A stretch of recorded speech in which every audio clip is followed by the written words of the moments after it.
네, 오늘부터 새로운 성경 로마서를 읽게 되었습니다. 어떻게 먼저 예습 좀 해보셨나요? 로마서의 약간의 배경 설명드리면 로마서를 쓴 사람은 오늘 1절에 나오듯이 바울입니다. 그리고 로마서를 이제 받는 독자들, 이제 그 수신자들은 로마에 있는 성도들인데요. 이 로마에 있는 성도들이 이제 구체적으로는 이제 조금 구분이 됩니다. 로마에 있는 성도들에 대한 편지인데 당시 로마 교회는 이방인 신자와 유대인 신자 이렇게 이제 두 그룹으로 있었습니다. 예수님이 부활 승천하신 이후에 복음은 여러 곳으로 또 여러 종족들에게 번져갔죠. 우리가 잘 아시는 바와 같이 오순절 성령 역사, 성령 강림 이후에 수많은 사람들이 자신들의 언어로, 자신들의 방언으로 복음을 듣기 시작했습니다.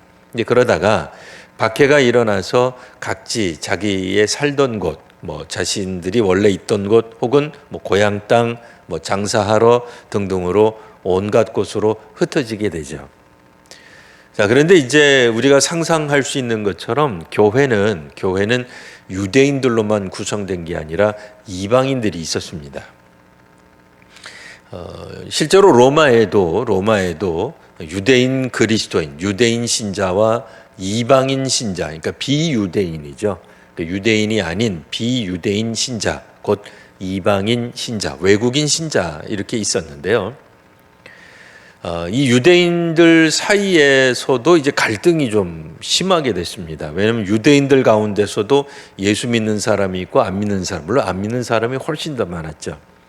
그러니까 로마에 살고 있는 유대인들이 그러니까 서로 간에 갈등이 일어난 겁니다. 그러니까 우리식으로 말하면 정치 색깔에 따라서 갈등이 있듯이 이 신앙, 그러니까 유대교 안에서도 예수님을 그리스도로 인정하는 믿게 된 사람들과 우리가 믿고 있는 이 기독교도 사실은 구약에 기초하고 있기 때문에 당시로서는 유대교 안에 있는 사람들로 다 포함되어 있었어요. 또 그렇게밖에 안 보였죠.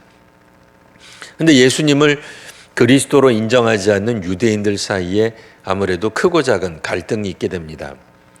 그러니까 로마에 있는 황제가 그거를 보고는 아무래도 이제 로마를 좀 더 평안하게 또 치안이나 이런 것들을 잘 하기 위해서 어떤 황제가 로마에서 모든 유대인들을 추방하게 됩니다. 그러다가 우리가 역사적으로 잘 알고 있는 네로 황제가 황제로 등극해서는 그 이전의 황제가 내렸던 황제의 칙령은 이제 의미가 없게 되죠. 그러니까 그때 다시 유대인들이 그리스도인이 됐던 비그리스도인, 그냥 유대교 신자든 그리스도인으로서 유대인이든 로마로 다시 들어오게 된 게 되죠. 자, 어쨌든 그런 여러 가지 일들을 겪는 와중에 이 네로 황제가 이야기하기 전에도 그리스도인들, 유대인들이 있긴 있었죠. 근데 그때 당시에는 유대인 신자, 그러니까 유대인으로서 예수님을 믿는 사람들의 숫자가 초기에는 훨씬 더 많았습니다. 그러다가 시간이 지나면서 점점 이방인 신자들이 숫자가 늘게 되죠. 그러니 오늘 성경에 나와 있는 이 바울이 로마서를 쓸 때만 하더라도 이때는 이제 그 네로 황제가 이미 등극한 이후에 많은 유대인들이 로마로 여러 가지 이유로 다시 복귀가 된 상태에서 이미 이때는 유대인보다는 이방인 신자가 훨씬 더 많은 로마 교회였던 거예요. 자, 이제 이들에게 이제 복음을 전하겠다라고 하는 그런 편지를 쓰는 것이 로마서의 역사적 배경, 그 시대적 배경이라고 말할 수 있습니다. 우리 성도님들이 예전에 교회 학교 혹은 성인 성경 공부 시간에 배웠던 것을 이렇게 떠올리면 신약 성경은 크게 어떻게 구성이 돼 있어요? 맨 처음에는 사복음서, 복음서. 그 다음에 뭐예요? 사도행전. 사도행전은 뭐다? 역사서. 뭐 그 다음에 이제 나와 있는 요한계시록까지의 내용들을 보통 서신서 이제 이렇게 배웠습니다. 이 다 기억나실 거예요. 또 서신서 중에는 목회 서신이 있다, 뭐 혹은 옥중 서신이 있다. 뭐 하지만 대부분 서신서의 그 수신자가 어디에 있는 형제가 됐던, 뭐 형제라고 해서 남자에게만 쓴 건 아닙니다만 뭐 그래도 뭐 형제든 교회에 썼기 때문에 주로 목회적 관점이다, 이렇게 이제 우리가 과거에 배워왔습니다. 근데 오늘날 현대에 들어서는 뭐 복음서를 포함해서 서신서의 내용 자체, 뭐 심지어는 이 요한계시록도 뭐 그렇게 보는 분도 있긴 합니다만 어쨌든 오늘은 서신서에 해당하는 로마서를 보고 있는데요. 목회적 서신이라기보다는 선교적 서신으로 보는 경향이 있습니다. 뭐 굳이 목회자라고 하는 걸 붙인다고 하면은 뭐 선교 목회적 서신이다, 뭐라고 말할 수 있습니다. 그러니까 다분히 어떤 선교적 상황에서 쓰여졌다라고 하는 것을 우리가 염두에 둘 필요가 있겠다 하는 것입니다. 그래서 과거에는 이 교회 안에서 활동하는 것을 주로 이제 뭐 신앙생활, 또 혹은 목사가 활동하는 것을 목회적 활동, 그래서 어떤 목회, 교회 안에서 일어나는 어떤 현상들, 뭐 이렇게 이야기를 했다면 이 교회 바깥에서 어쨌든 활동하는 성도님들이 주로 활동하죠. 뭐 목사가 세상에서 활동하는 것은 뭐 거의 많지 않죠. 뭐 제가 뭐 통장을 하겠습니까? 반장을 하겠습니까? 세상에 나가서 뭐 수입이 있겠습니까? 그러니까 교회 안에서만 활동하는 반면에 성도님들은 거의 뭐 99% 그 이상 다 세상에서 생업에 종사하게 되어 있죠. 그러니까 세상에서, 그러니까 교회 바깥에서 움직이는 것을 보통 선교, 이렇게 이제 구분을 한 적도 있습니다. 근데 그렇게 우리가 교회 안에서 일어나는 것은 꼭 신앙생활, 교회 안에서 있는 것, 혹은 목회, 혹은 뭐 교육, 그리고 교회 바깥으로 나가면 그냥 선교, 이렇게 양분하는 것은 좀 옛날 개념, 그러니까 20세기 개념이라면, 그러니까 지금은 이제 21세기죠. 지금은 21세기라 그러는데요. 지금은 이제 그런 개념보다는 보다 더 선교라고 하는 개념을 좀 더 이렇게 조금 넓혔어요. 조금 이렇게 넓게 봅니다. 그래서 그리스도인으로서 이 땅에 살아 움직이는 그 모든 활동들, 특별히 복음과 연관되어서 살아가는 모든 활동들을 선교라고 우리가 볼 수 있겠다라고 생각을 하는 겁니다. 그래서 꼭 해외에 나가서 선교사로 활동하는 것만이 선교가 아니라 교회에 와서 우리가 말씀을 듣고 또 이 말씀을 정확한 의미가 무엇인지 깨닫고 그 깨달은 말씀을 가지고 결국 이 땅 위에서 이 믿지 않는 사회 혹은 세상 속에서 하나님의 복음, 하나님 나라, 그리스도인의 삶을 본보기로 살아가는 궁극적으로 교회가 하는 건데, 그 교회는 누구냐? 교회가 결국엔 성도님들이죠. 목사도 물론 교회의 일원이기는 해요. 저도 교회 구성원 중에 한 명이긴 합니다만, 저보다는 성도님들이 혹은 이제 평신도들이 훨씬 더 사회 속에서 활발하게 움직이는 게 맞습니다. 세상에 있는 사람들이 저를 보더라도 저는 그냥 목사로 이해를 하고 있고, 목사의 권위는 어디까지나 교회 안에서, 그러니까 성도 안에서 말씀을 해석해주고 나누고 설명해주는 데 그 권위가 있는 것이지, 그 밖에 다른 것에 제가 무슨 권위가 있겠어요. 이를테면은 이 전구는 어디 가서 사면 쌉니다. 어떤 것이 좋습니다. 조명에 대해서 얘기해봤자 저한테 무슨 권위가 있다고 생각하세요? 별로 없죠. 마이크, 그러니까 그런 거 없습니다. 제가 뭐라고 한들 사람들이 저 마이크를 사야 되겠다. 저 조명기구는 신실해. 그런 거 없어요. 그런 게 있지도 않아요. 그러니까 오로지 성경 말씀에 대한 이야기, 그리스도인으로서 이 땅에서 살아갈 때에 함께 나누는 이야기, 뭐 기도하고 뭐 복음을 증언하고 이제 그런 부분이죠. 근데 실제로 복음을 세상 안에서 살아가는 사람은 누구냐? 사실은 성도님들이에요. 훨씬 더 많은 퍼센테이지, 훨씬 더 많은 숫자의 성도님들이 세상에서 교회로서 살아가죠. 물론 저도 교회로서 살아가요. 살아가지만 뭐 그다지 보여줄 게 없다는 거예요. 왜요? 제가 뭐 회사를 다니기를 합니까? 뭐 동네 반상회, 요즘은 뭐 반상회 뭐 거의 안 합니다만 반상회를 나가서 뭘 하겠습니까? 자, 그런 점에서 사도 바울은 자기 자신의 신분을 분명히 오늘 성경에도 보면은 사도다 이런 말을 합니다. 그러니까 사도의 권위는 어디에 있는 거예요? 교회에 있는 거예요. 교회, 성도들. 복음을 믿고 복음에 따라서 사회에서 세상에서 살아가고자 하는 사람들에게 유효한 거죠. 우리가 로마서 1장 우리 그 앞부분을 좀 읽었는데요. 혹 기억을 한번 되살리기 위해서 10절 잠깐 보시면 어떻게 하든지 이제 하나님의 뜻 안에서 너희에게로 나아갈 11절 내가 너희 보기를 간절히 원하는 것은 13절 형제들아 내가 여러 번 너희에게 가고자 한 것을 너희가 모르기를 원하지 않는다. 13절 하반절 지금까지 길이 막혔었도다. 이 여러 차례 지금 로마에 있는 성도들을 만나보고 싶어하는 바울의 어떤 그런 마음 중심이 여러 차례 로마서 앞부분, 그 서론 부분, 인사말 부분에 나온단 말이에요.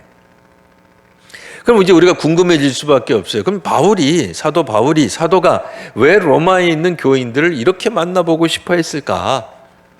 오늘 우리가 읽은 성경에 보면은 15절에 이런 표현이 있습니다. 너희에게도 복음 전하기를 원한다. 그러면 여기서 말하는 복음은 예수를 안 믿기 때문에 예수를 믿게 만들려고 하는 복음이겠느냐? 당연히 아니죠. 왜요? 이미 이들은 복음 안에서 사는 사람들이에요. 그러니까 예수님을 믿고 살아가는 사람들이에요. 8절에도 그렇게 나와 있어요. 나는 예수 그리스도 안에서 너희 모든 사람, 그러니까 이제 로마 교회죠. 유대인 신자든 이방인 신자든 여러분들에 관하여 내 하나님 앞에서 감사합니다. 그러니까 기도할 때마다 여러분을 떠올리면은 감사가 나옵니다. 그런 얘기죠. 사실 오늘날 우리가 한국 교회를 보면은 어떤 생각이 드십니까? 예전에 제가 몇 해 전에 한 7, 8년 전쯤에 어떤 세미나를 갔더니 그 오래된 선교사님, 뭐 지금도 오래되셨죠. 뭐 아직 은퇴는 전입니다만 오래된 선교사님이 그런 질문을 하셨어요. 이제 뭐 여러 사람들이 있는데 마침 저랑 눈이 딱 마주쳤기 때문에 또 저랑 아는 분이었으니까 그 선교사 목사님이 저보고 한국 교회의 선교가 위기라고 생각하십니까? 하고 묻는 거예요. 저보고. 제가 뭐라고 답을 했을 것 같습니까? 그러니까 이제 그분은 이제 선교 세미나로 오신 한 3박 4일쯤 하는 선교에 관한 세미나였거든요. 그러니까 선교에 대한, 그러니까 한국 선교가 지금 위기입니다. 이제 이 대답을 사실은 원하셨던 것 같았어요. 느낌상. 왜 그 문맥이라는 게 있잖아요. 이게 분위기상 그걸 원하는 것 같았어요. 그래서 아마도 제가 지금 한국 교회 선교가 위기인 것 같습니다. 그럼 이제 또 질문을 하셨겠죠. 그럼 뭐가 위기입니까? 왜 위기라고 생각합니까? 그러니까 무엇이 위기이고 무엇 때문에 위기가 초래됐을까요? 뭐 이런 것들을 염두에 두셨던 것 같은데 제가 그냥 답하면 재미없잖아요. 그래서 약간 비틀어서 이렇게 답을 했습니다. 한국 교회와 한국 교회 선교가 위기가 아니었던 적이 있었나요? 이렇게 대답을 했어요. 실제로 20세기 들어서, 그러니까 20세기 말 21세기 들면서 한국 교회 안에서도 자성의 목소리, 그러니까 스스로 반성해야 됩니다. 그래서 자성을 촉구하는 목소리들이 높아졌어요. 실제로 그러니까 교회죠, 교인이죠. 그러니까 교인이고 자고 목사인 사람들, 물론 평신도들도 마찬가지죠. 뭐 신학을 했던 안 했던 한국 교회를 생각하니까 너무 답답한 게 많은 거예요. 한국 교회 비리도 많고 부족한 것도 많고 연약한 것도 많고 거짓된 것도 많고 사악한 것도 많고 너무 많다가 보니까 한국 교회가 그때만 하더라도 약 한 120년 전 흘렀는데 여전히 경건의 상당한 수준에 못 이룬 거예요. 100년 지났으면 뭐 상당한 어떤 그런 한국 교회로서의 그런 뭐 어쨌든 그 토대가 이렇게 세워지고 명색이 세계 선교의 뭐 2위국쯤 되는데 여전히 한국 교회의 영성이나 혹은 우리가 신앙생활하거나 뭐 기복신앙적인 것, 기도하는 것, 교회가 그냥 자기 교회 그냥 배만 채우려고 자기 교회만 성장하면 되지. 그러니까 물량 공세해 가지고 주변에 쫙 뭐 뿌리고 우리가 무슨 대형 백화점도 아닌데 버스를 막 돌려가지고 작은 교회들은 교회도 못 나가게, 교인들 못 나가게. 왜? 우리도 편한 게 좋잖아요. 집 앞에 대형 버스, 뭐 15인 버스가 와서 모셔가는데 얼마나 좋아요. 무슨 큰 백화점 무슨 그 문화센터에서 사람들 데리고 가듯이 얼마나 좋냐 말이에요. 그러니까 그런 거에 대한 비판을 하기 시작을 했습니다. 그래서 사실 그 비판을 받을 만 하죠. 그러면 그때부터 위기였느냐? 아니죠. 뭐 한국교회 초기에는 위기가 없었어요. 그때도 위기가 있었어요. 순교의 위기가 있었어요. 그때만 하더라도 140여 년 전만 하더라도 동네에서 잘못하다가는 맞아 죽을 수도 있는 거예요. 뭐 시집 장가를 어떻게 가요? 혼자 나 예수 믿는다 그러지 제사 뭐 나는 못합니다. 뭐 나는 죽은 자에게 절을 할 수 없습니다. 그러면 당장 뭐 집에서 쫓겨나죠. 아버지 돌아가시더라도 나는 제사 안 지낼라오. 너 왜 그러냐? 나 예수 믿기 때문입니다. 그거 가만히 있겠어요? 너 호적에서 판다 그러죠. 불과 20세기 1980년대만 하더라도 각 교회에서 어렴풋이 기억이 날 겁니다. 청년들이 군대 가면은 온 교회가 나서서 막 기도하고 난리 났었어요. 왜요? 이 청년이 군대 가가지고 담배 안 핀다고 매 맞을 게 선하니까, 눈앞에 뻔히 보이니까. 심지어는 직장 들어간다 그래도 막 우리 기도하면서 당신을 회사 선교사로 보낸다고, 물론 그때 개념으로는 아무데나 선교사 붙인 거지만 어쨌든 막 회사에 선교사로 보낸다, 지금 군대에 선교사 보내는 마음으로 막 기도하고 그랬다고. 왜 그랬겠어요? 회사 들어가면 회식할 때 술을 엄청 먹이거든요. 나 안 먹습니다라고 이야기하려고 그러면 엄청난 각오를 해야 되는 거예요. 지금은 건강 때문에 거의 잘 안 해요. 요즘 군대나 요즘 회사는 그런 식으로 강요하지도 않습니다. 하지만 1980년대, 90년대만 하더라도 예수 믿는다고 하는 건 여전히 어려운 일이었어요. 쉬운 일이 아니었어요. 물론 한국 교회가 부흥하고 성장하던 시기이긴 했지만 여전히 사회 곳곳에서 예수를 믿는다는 것 자체가 때로는 위험한 것일 수도 있었어요. 물론 이제 그런 것들 때문에 사회로부터 많이 비난도 받았지만 또 뒤로는 저 사람들은 심지가 고다. 이런 것도 있을 겁니다. 그러나 지금은 또 한국 교회가 어떻습니까? 그러니까 부유해진 거는 많고 성경에 대해서 너무 많이 알고 성경도 너무 흔해졌어요. 옛날 같으면 성경 한 권 막 붙잡고 우리가 얼마나 귀하게 여겼는지. 그러니까 오죽하면 성경에 막 이렇게 줄치는 것도 막 못할 정도로 귀하게 여겼던 반면에 지금은 성경이 얼마나 그냥 한지 어느 교회라고는 말 안 하는데 비치용 성경 만들어 놓으면 1년에 100권 만들어 놓으면 1년 말 12월 달쯤 되면 한 20권밖에 안 남아요. 80권 어디로 갔는지 모르겠어요. 제가 아는 어떤 교회도 이 금호동에서 몇 년을 그거를 했어요. 근데 계속 없어지는 거야. 그러니까 나중에는 없어진 권수가 교인들보다 더 많아. 그런데도 이 성도님들이 최근에 성경 안 갖고 오는 분들이 있어. 놀라운 거예요. 우리 때는 어떻게 하든 성경 갖고 다니려고. 물론 이제 이해합니다. 무거워서, 힘들어서, 연세 드신 분들은 가능합니다. 근데 아직도 이제 힘 있는 분들이 성경 안 갖고 다니는 건 이상한 거예요. 오죽하면은 교회가 그냥 스크린 내려가지고 성경 구절 못 읽을까봐 큼지막하게 그냥 쏴줘요. 그래도 성경 안 읽어. 뭐 여하튼 아니에요. 뭐 우리 교회 성도가 그랬다는 게 아니라 남의 교회가 그랬다는 게 아니에요. 또 오해하지 마시고. 그러니까 그런 측면에서 우리 한국 교회도 위기다 말이에요. 성경이 너무 많아.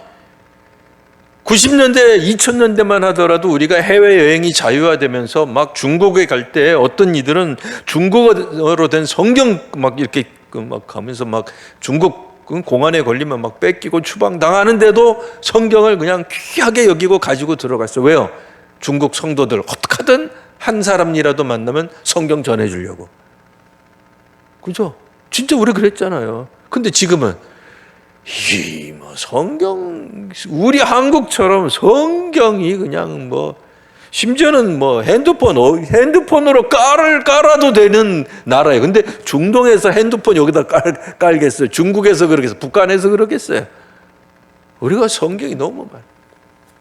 그런데도 우리의 영성은 경건은 옛날 같지 않다 이거예요. 그리고 비판받아야죠. 비판받을 게 많죠. 성경 모르는 게 뭐 있어? 어지간한 성경은, 제가 가진 성경은 관주가 없어요. 관주. 그러니까 옛날 관주가 말고 요즘은 뭐 이렇게 뒤에 뭐 설명 달려 있는 거 있잖아요. 막 설명 달려 있는 거.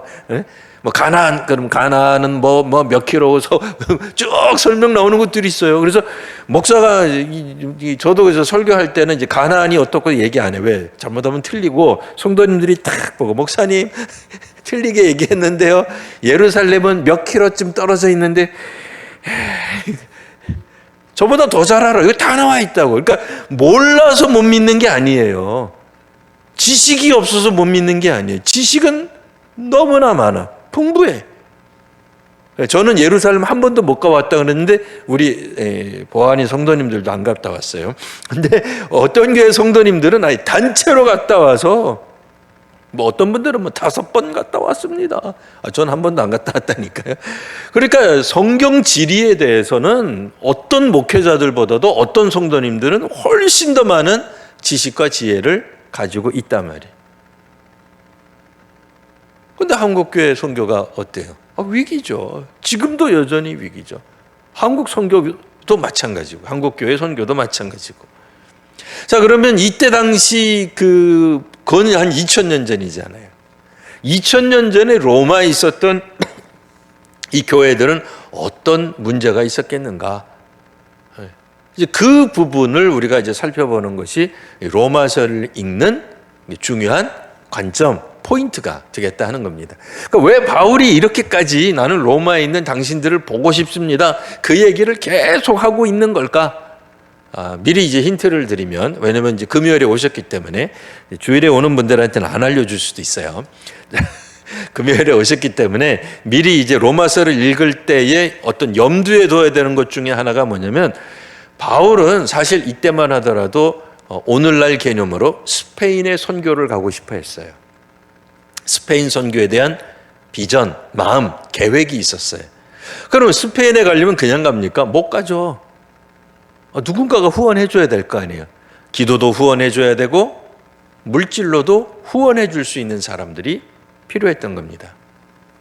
그래서 사도 바울은 자기 자신이 직접 뭐 로마에 있는 교회를 뭐 개척했다고 보긴 좀 어렵고요. 뭐 자연 발생이라고 해가지고 뭐 그냥 길거리에 뭐가 생겨났다는 뜻이 아니라, 뭐 따지고 보면은 결국은 그러니까 예루살렘 그 성령 강림한 이후에 박해가 일어나잖아요. 스데반 집사 후에 박해가 일어나면서 거기 모였던 성도들이 각지로 다 흩어지게 되면서 아마도 그때 당시에 와서 믿었던 사람, 그러니까 그 최초로 믿었던 사람이 누군지는 모르죠. 그러나 적어도 로마에 갔던 뭐 유대인일 가능성이 많죠. 혹은 뭐 이방인이라도 하나님에 대한 어떤 그런 마음을 가졌던 경건한 이방인, 그러니까 유대인처럼 할례를 받았던 이방인으로서 어떤 사람이 이제 로마로 가서 자신이 예루살렘에서 경험했던 예수님의 죽음, 그리고 예수님의 부활에 관한 소식을 전했을 겁니다. 그러면서 이제 교회가 점점 이렇게 늘어나게 되는데, 문제는 이 교회가 이방인 그리스도인과 유대인 그리스도인이 있는 거예요. 우리가 생각할 때는 이방인 그리스도인도 좋고 유대인 그리스도인도 좋다 이렇게 생각하죠. 그 뭐가 문제겠어요?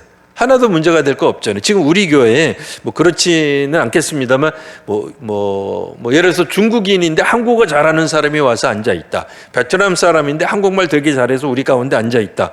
우리가 뭐가 문제야?라고 생각할 거예요. 네, 와서 한두 사람이 예배 드리는 건 문제가 안 돼요. 문제가 되지 않을 겁니다. 근데 이제 문제는 뭐겠어요? 다 똑같아요. 똑같다는 게 뭐예요? 교회의 직분자로서 다 똑같이 돼야 돼. 그러니까 분명히 저 사람은 일본 사람인데 일본 그리스도인인데 어떻게 하다가 보니까 한국에서 살아요. 그러니까 우리 교회에서 장로가 될 수도 있어. 그럼 이제 사람들이 복잡해지는 거예요. 왜? 아무래도 일본인으로서 예수 믿는 사람이 한국에 살기는 하지만 그 사람은 세계관이 가치관이 일본 사람이에요. 우리랑 달라요. 우리도 다르죠. 우리도 서로 다른데, 호남과 영남이 다르고, 북한과 남한이 다른데, 근데 이방인이라고 하는 게 그냥 이방인이 동일한, 예를 들어서 우리는 이방, 외국 사람 그러면 옛날에는 미국 사람밖에 없었는데요. 근데 외국 사람이 미국 사람만 있는 게 아니잖아요. 나라가 약 200개인데, 물론 이제 약간 백인종 비슷한, 그래도 상당수가 많아요. 그러니까 이방인 그리스도인 그래도 그들의 뒷배경은 엄청난 거예요. 뭐가 있는지 몰라요. 순수 로마인일 수도 있고, 그 사람이 헬라 사람일 수도 있고, 혹은 로마가 점령했던 또 다른 외국인일 수도 있는 거예요. 그러면 그런 사람들이 가지고 있는 가치관이 어떠냐? 다 다른 거예요. 다 달라요. 오늘은 길게 말씀을 못 드리겠습니다만, 이제 중국 사람들이 생각하는 가치관과 한국 사람들이 생각하는 가치관이 달라요. 그러니까 최고로 높게 생각하는 것이 달라요. 아주 짧게 설명하면은 아주 짧게, 너무 짧아서 좀 문제가 있을 수 있겠습니다만, 그러니까 중국인 같은 경우에는 이 재화, 부유해지는 거, 돈 버는 거, 그게 굉장히 중요해요. 우리는 그러니까 너무 한마디로 우리가 다 단정 지을 수는 없어요. 일본은 충이라고 말할 수 있어요. 충성하는 거. 그러니까 거기는 이제 집단에 충성해요. 가문에 충성하고, 그래서 튀면은 안 돼요. 묻어서 가야 돼요. 근데 우리는 효를 중요시 여겨요. 그래서 뭐로 설명하느냐? 나라님한테 섬기는 것도 군사부 일체쯤 돼야 이해가 되는 거예요. 군, 나라님, 스승, 부, 아버지는 같다. 그러니까 나라님 때문에 나라님을 섬기는 게 아니라 군사부가 일체이기 때문에, 그러니까 효가 상당히 중요해요. 그래서 여자분들은 잘 모르겠어요. 제가 여자로 살아본 적이 없어서. 근데 남자분들은 만나면 뭐부터 해요? 주민등록증부터 확인해요. 왜? 그래야 서열을 만들 수 있어요. 서열이 네가 형이냐 내가 동생이냐, 서열이 정해져야. 왜? 그게 효예요. 효. 물론 그것이 진정한 의미, 그게 아니라 한국식으로 발전된 효. 그러니까 미국 사람한테 만나자마자 조금 친해졌다고 너 몇 살이니? 그러면 신뢰. 근데 우리는 몇 살이야가 굉장히 중요해요. 왜? 친해지는 1단계가 나이 확인이에요. 그러니까 우리는 하등의 그 거리낌이 없어요. 그래서 제가 예전에 중학교 이런 때 배웠던 영어 1강, 2강까쯤에 나온 게 있어요. How old are you? 근데 실제로는 그거 써먹으면 안 된대요. 써먹을 일이 없어. 실제로 그 영어권에선, 그러니까 다른 나라권에서는 쓸 수 있어요. 너 몇 살이? 근데 진짜 영어권 사람한테 너 몇 살이니 하는 순간 저거 미친, 이제 이런 소리 듣기 쉬워요. 근데 왜 우리는 그걸 잘 배웠는지 몰라요. 왜 배웠다고요? 우리는 동양에서, 특별히 한국은 효. 그러니까 나이 계산이 나쁜 게 아니에요. 우리는 그거를 어떻게 댐비자하고 싸우자고 묻는 게 아니거든요. 우리는 서열이 정해져 있는, 이게 이제 우리는 효가 바탕이 돼 있기 때문에 괜찮은 거예요. 그러니까 그런 것처럼 이 가치관이 서로 다른 집단인데 예수 믿는 거예요. 그러니까 예수 믿는 거는 다 똑같아요. 근데 중요한 순간에 부딪히면 서로의 가치관이 상충되기 마련입니다. 그러니 복음이라고 하는 것도 어떻게 되겠어요? 자기 나름대로 받아들여질 가능성이 다분히 있는 거죠. 그러니까 이방인은 이방인 문화 가운데서 복음을 받아들이는 거고, 뭐 유대인은 유대인이 살아왔던 문화권 속에서 복음을 받아들이는 거예요. 그러다 보니 유대인들은 우리가 아는 복음이 맞다. 이방인들은 우리가 받아들인 복음이 맞다. 이러다 보니까 서로 간에 상충, 갈등, 불필요한 건데, 우리끼리는 적이 아닌데 우리끼리 분쟁하고 갈등할 여지가 생기게 되는 거죠. 그래서 복음의 원래 가르쳐줘야 되는 복음이 무엇이다, 이것을 사도 바울이 설명하고 싶어 합니다. 그리고 궁극적으로는 본인이 스페인으로 가는 것에 대한 기도와 물질 후원을 부탁하고자 하는, 자, 그런 측면에서 본다면 오늘날 시각으로 보면 로마서는 사도 바울의 일종의 기도 편지요, 목회 편지요, 선교 후원 편지다 라고 볼 수가 있는 겁니다. 그래서 사도 바울이 로마 교회의 그 중요한 것이 뭐냐면, 우리는 예수 그리스도를 믿는 사람입니다 라고 하는 부분을 다시 한번 강조하고 있습니다. 나중에 또 계속해서 설명해 나가겠지만, 유대인들은 하나님에게 좀 포커스를 두는 거예요. 하나님에게 초점을 둬요. 왜? 구약을 통해서 알고 있으니까. 그러니까 자꾸 그쪽으로 가려고 하는 그런 어떤 모습들, 구약적으로 믿으려고 하는 어떤 그런 모습들이 나타나는 반면에, 이방인들은 사실 예수 그리스도에 대한 뭐 듣도 보도 못한 거죠. 다만 그들이 알고 있다라고 한다면, 예수님은 십자가에서 죽으셨다. 그러니까 이방인들이 생각할 때는 십자가라고, 우리도 이제 우리 교회 십자가가 있습니다. 우리 교회 여러 군데 이렇게 1층에도 두리번 거리면 십자가가 꽤 많아요. 근데 그 십자가가 우리가 볼 때는 막 우리 한국 그리스도인들은 은혜의 상징이요. 또 그게 하나님이 우리를 사랑한다는 상징이요. 또 그 안에는 예수님의 피 흘림도 있지만, 이방인들이 볼 때 십자가는 뭐예요? 형틀이에요. 사형수를 죽이는, 사형시키는 형틀이에요. 그러니까 거기에 무슨 은혜, 사랑, 뭐 이런 개념이 별로 안 나와요. 그러니까 그런 면에서 복음이 혹시라도 잘못 전해져서는 안 되기 때문에 복음에 대한 것들을 다시 한번 가르쳐 주면서 어떻게 하든 이방인 세계로, 그러니까 결국은 계속해서 처음 믿는 사람들에게 복음이 전해져야 되기 때문에, 복음이 전해지는 것에 대한, 그러니까 결국은 선교적인 거죠. 복음이 전해진다는 건 궁극적으로 선교를 위해, 그러니까 로마 교인들이 선교, 꼭 나가는 선교사뿐 아니라 후원하고 기도하는, 또 본인들이 로마에서 선교적 삶을 살기 위해, 그리고 선교사로 봉사하고 있는 바울을 후원하기 위한 그런 어떤 공동체로서 우리가 북돋워져 주기 위해 로마서가 기록되어 있다라고 볼 수 있습니다. 오늘 성도님들이 사실은 한국 선교사예요. 국내 선교사인 거예요. 제가 여러분들 사는 곳에 가서 복음을 증언하지 못합니다. 혹 여러분들이 학교를 다녔거나, 뭐 양로원을 다니거나, 병원을 가거나, 뭐 동네에 있는 뭐 여러 사람들하고 뭐 만나거나 할 때에 꼭 누가 전도하겠어요? 구역장에 가서 전도해 주지 않습니다. 전도는 우리 성도님들이 하는 겁니다. 여러분들의 친구, 여러분들이 아는 친척, 여러분들의 뭐 배우자, 자녀들은 다 우리 성도님들 자신이 복음을 증언하는 거예요.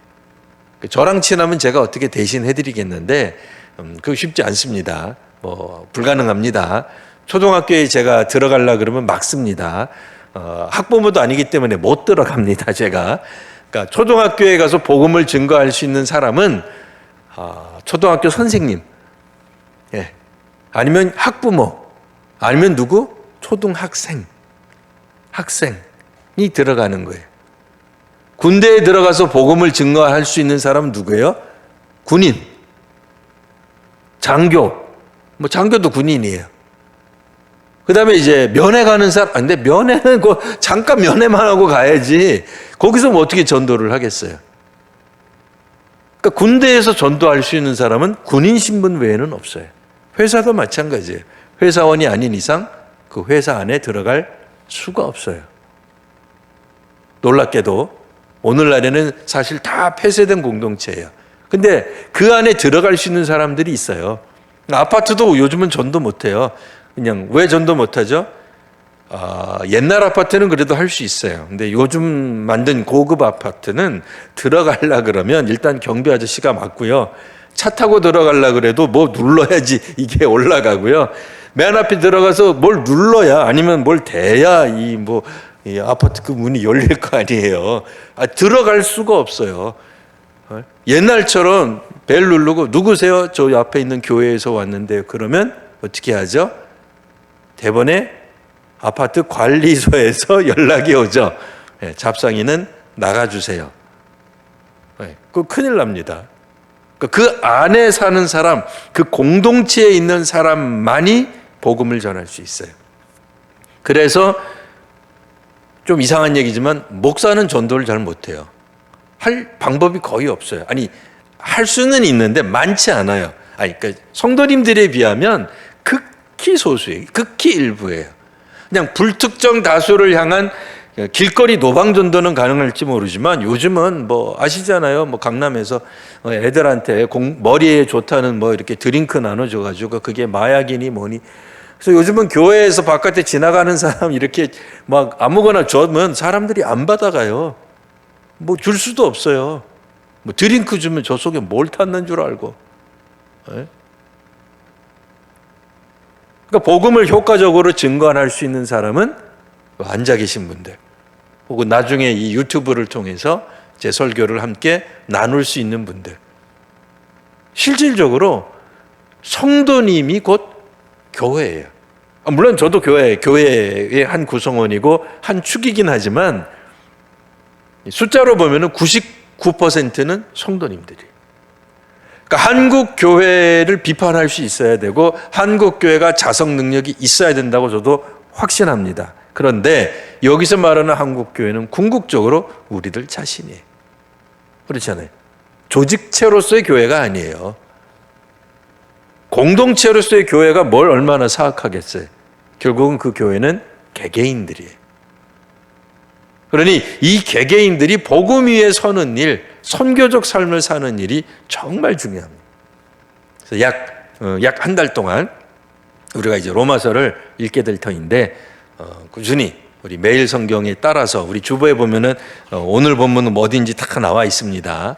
다 나와 있고 우리 교회는 특이하게도 새벽 기도의 본문, 또 금요 기도의 본문, 또 주일 본문이 이 매일 성경 순서에 따라 쭉 간다 그랬습니다. 아주 특별한 절기에는 제가 매일 성경 본문으로 안 하지만 일반적인 경우에는 거의 대부분을 이 매일 성경이 본문에 따라 쭉 하기 때문에 뭐가 좋다고요? 예습이 가능합니다. 예습 가능하니까 미리 성경도 읽어보시고 이 로마서를 읽으시면서 우리가 어떻게 하면은 또 선교적 삶을 살 수 있겠는가 또 함께 묵상하고 고민하는 또 귀한 또 한 주간 또 한 달 되시기를 바랍니다. 기도하겠습니다. 아버지 하나님, 믿음으로 살아갔던 사람들이 있습니다. 각자의 삶의 환경들 또 그들이 살아왔던 그 이전의 역사들 때문에 각자 성경을 자신들의 입장에 따라서 좀 해석하던 그런 2000년 전이었습니다.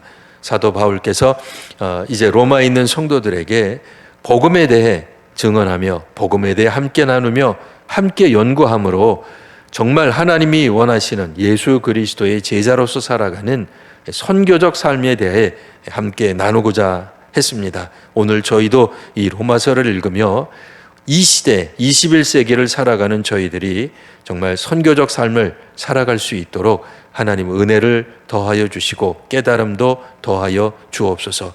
예수님 이름으로 감사하며 기도합니다. 아멘.